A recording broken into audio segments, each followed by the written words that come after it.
Bienvenue sur Motivation en Christ. Psaume 86. Prière de David, prière pour la délivrance. Éternel, prête l'oreille, exauce-moi, car je suis malheureux et indigent.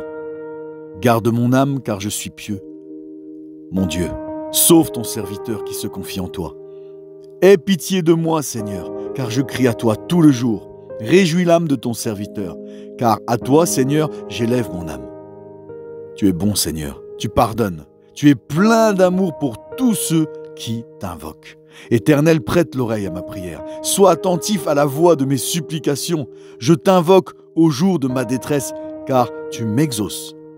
Nul n'est comme toi parmi les dieux, Seigneur, et rien ne ressemble à tes œuvres. Toutes les nations que tu as faites viendront se prosterner devant ta face, Seigneur, et rendre gloire à ton nom.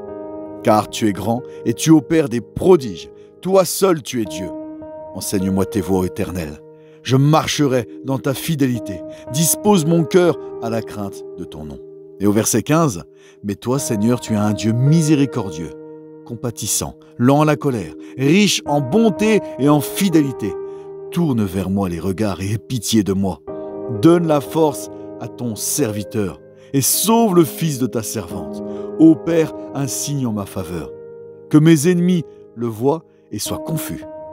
Car tu me secours et tu me consoles, ô Éternel. » David dit « Je suis malheureux et indigent. » Dieu écoute et exauce les prières qui naissent de l'humilité et de l'affliction et qui expriment un besoin réel. Il veut prendre soin de son peuple, c'est-à-dire des hommes dont le cœur est brisé et qui sont dans le besoin.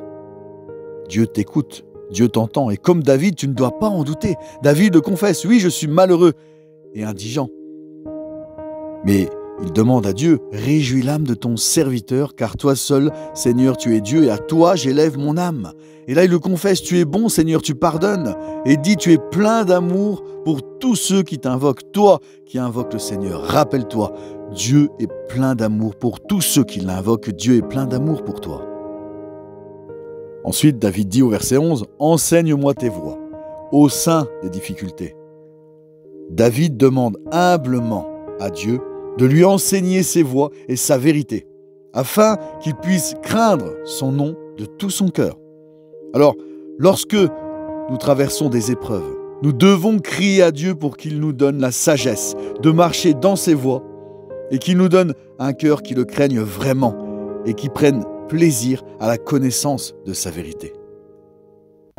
Des fois, on est mal, on est malheureux, on a des problèmes, on est au milieu des difficultés, on crie à Dieu, mais sans vraiment croire que Dieu va répondre. Regardez ce que fait David. Il crie à Dieu, mais ensuite, il confesse qui est Dieu.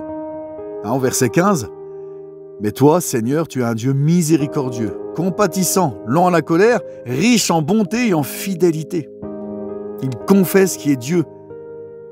Il va dire au verset 17, « Car tu me secours et tu me consoles, ô Éternel. » Ça, c'est sa conclusion. Il crie vers l'Éternel parce qu'il sait qui est l'Éternel. « Car tu me secours et me consoles, ô Éternel. » Voilà comment tu dois prier. Ça, c'est la prière fervente du juste. Tu confesses qui est Dieu. Il est miséricordieux, il est riche en bonté. Riche en bonté. Il est ton secours. C'est lui qui te console. C'est lui qui dispose ton cœur à la crainte de son nom. C'est lui qui est grand et qui opère des prodiges dans ta vie, car lui seul est Dieu et lui seul peut t'enseigner tes voies. Il enseigne la voie à ceux qui le craignent, à ceux qui le cherchent réellement. Cherche Dieu de tout ton cœur et rappelle-toi en qui tu te confies. Rappelle-toi qui est Dieu, que dit sa parole. Répète-toi-le aussi souvent que nécessaire. L'Éternel prête l'oreille à tes supplications. Il t'écoute, il t'entend. Tu es son serviteur, tu es sa servante. Ce que je veux vraiment que tu retiennes aujourd'hui, c'est le verset 5. Tu es bon, Seigneur. Tu es plein d'amour pour tous ceux qui t'invoquent. Le Seigneur est plein d'amour pour tous ceux qui l'invoquent.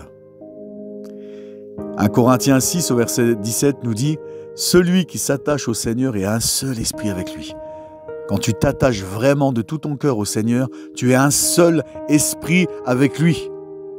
Et aussi le psaume 9 au verset 11. Ceux qui connaissent ton nom se confient en toi, car tu n'abandonnes pas ceux qui te cherchent, ô Éternel. Tu ne cherches pas l'Éternel en vain. Il faut que celui qui s'approche de Dieu croit que Dieu existe et qu'il est le rémunérateur de ceux qui le cherchent, nous dit la Bible. Ça, c'est la foi qui est agréable à Dieu, et sans la foi, il est impossible de lui être agréable.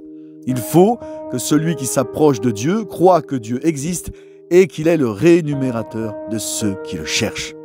Tu ne dois plus jamais l'oublier. Jacques 4,8 nous dit « Approche-toi de Dieu et il s'approchera de toi ». C'est une promesse. Confie-toi en l'Éternel de tout ton cœur. Voici un passage dans la Bible qui dit « Ne vous inquiétez de rien, mais en toute chose, faites connaître vos besoins à Dieu par des prières, par des supplications. » Pour ne plus t'inquiéter de rien, prie pour tout.